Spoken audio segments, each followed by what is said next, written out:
আমাদের পুলিশগুলো যা ছিল তাই আছে। এই পুলিশ গতবারে রাতের ভোট করেছিল দিনেরটা। প্রফেসর ইউনূস এমনিতে ব্যক্তি হিসেবে অনেক উঁচু মাপের মানুষ, তার কথাকে অনেক বেশি এস্টিমের সাথে আমরা নেই, সারা পৃথিবী নেই। উনি দুদিন আগে বললেন যে ডিসেম্বরের মধ্যে হবে, এবং এটা উনি যে ওই দিনই প্রথম বলেছেন তা না, গত কয়েকদিন ধরে প্রায় লাগাতারভাবেই উনি এটা বলছেন, এবং একভাবে দেশের মানুষ বিশ্বাস করতে শুরু করেছিল যে ডিসেম্বরের মধ্যেই হবে। মাত্র 24 থেকে 36 ঘন্টার ব্যবধানে উনি কথাটা বদলে দিয়ে দিলেন। এবং কেন বদলেন? এর মধ্যে এমন না যে উনি বিরোধী দলগুলোর সাথে কথা বলেছেন বা অংশীদের সাথে একটা মত নিয়েছেন তার ভিত্তিতে মনে করছেন। এটা কেবলমাত্র উনি বলবার আগে সম্ভবত গতকালকে পরিবেশ উপদেষ্টা যিনি রিজওয়ান হাসান উনি বলেছেন এটা জুনে হতে পারে, প্রথম উনি বললেন। এরপরে এই ছাত্ররা রাজ্য দল করেছে যে ওখান থেকে নাহিদ হাসান বললেন যেটা জুনের আগে, জুনের দিকে হতে পারে। তার মানে উনি কি ওদের দিয়ে প্রভাবিত হয়ে কথা বলে দিলেন? Can he do that? Simple answer হলো পারেন না। এরকম করে যদি উনি কথা বলেন তার মানে উনি ওয়েট লুজ করছেন, তার কথার গুরুত্ব কমে যাচ্ছে। এরপরে উনি যে কথা বলবেন সেটা ধরবো নাকি আরও 6 মাস বাড়িয়ে ধরবো না 6 মাস কমিয়ে ধরবো, এসব হিসাব করতে হবে। এইটা দেশের জন্য কোনো ভালো লক্ষণ না। ডক্টর ইউনূস সম্পর্কে আমরা সবসময় এটা বলছি যে উনি তার নিজের জায়গায় তো বিরাট রকম সফল, নোবেল পেয়েছেন আর কি, কিন্তু যেখানে উনি কাজ করতে আসছেন এই জায়গা উনি আগে করেন নাই, একবার করতে গিয়ে ব্যর্থ হয়েছিলেন। এখন উনি আসছেন, আমরা সব খুশি বলে দিয়েছি। ওনার উচিত হলো যারা অংশী তাদের সঙ্গে নিয়মিত একটা ডিসকোর্সে থাকা, যাতে উনি পারফেকশনে থাকতে পারেন, কারেকশনে থাকতে পারেন, সবার মতগুলো বুঝতে পারেন এবং সেইভাবে কথাবার্তা বলেন। উনি যে এখন জুন বললেন, এই জুনটাই কিসের ভিত্তিতে বলছেন?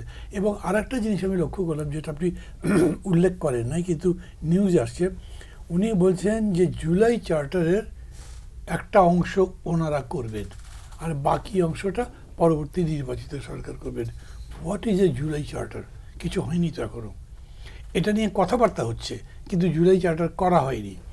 দেখেন, আমাদের দেশের ইলেকশনের সবচেয়ে বড় ক্রাইসিস আমি মনে করি জানেন, আমাদের পুলিশগুলো যা ছিল তাই আছে।